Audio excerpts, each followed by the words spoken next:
we're on the inside. We're the people that are getting these RFPs. We're reading this. We're competing against other firms and other broker teams.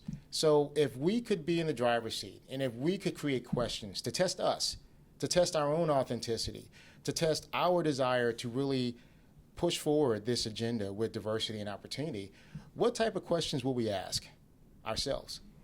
It's not so much a question of the specific or an issue of the specific questions you ask.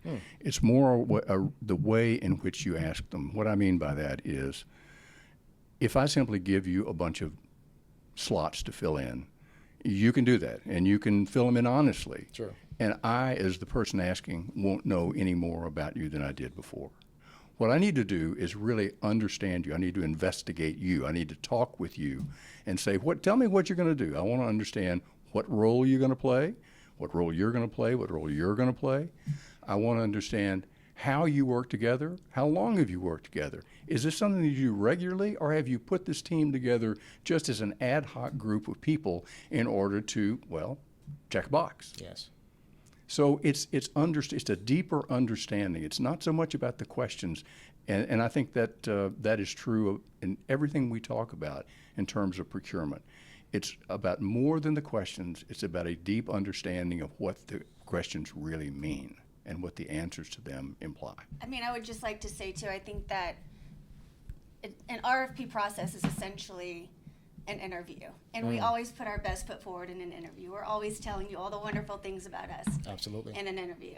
So the proof is essentially in the pudding. We can tell you all the things that you want to hear. We can, ask certain questions to prompt those answers, but more importantly, it's about the action. It's about the reputation.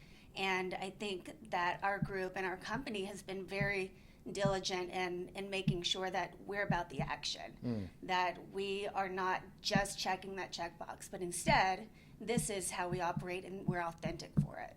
Yeah, this may be too candid and may not be able to be used. Please, but go ahead. Speaking to Sanford's point about asking questions specifically to what your role is, I've had the incredible opportunity to sit on a couple pitches and to have a couple parts in explaining different things that we've prepared for these potential clients. And every time they start, I go into it just honestly really prepared for the question of, so what do you do?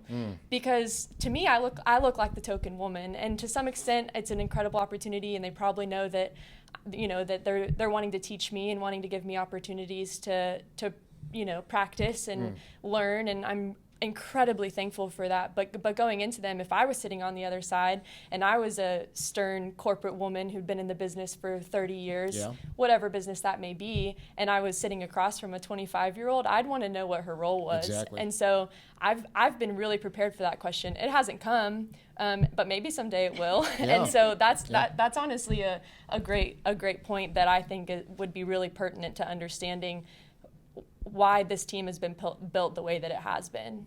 That's what the mark of progress is. Yes. Is when we finally get the actual question, what do you do? Yes. Then we'll know they care. Yes. I did not get those questions asked, but one time, and I'm going to share a story that I won't share the name of the client because we love them and we actually won the business. So it's a good thing, a good end story. But I feel like someone that has a heart to see if we were authentic just flat out asked. They said, James, is this a real business? Do you really have a commercial real estate firm? And I was shocked at first. I was offended.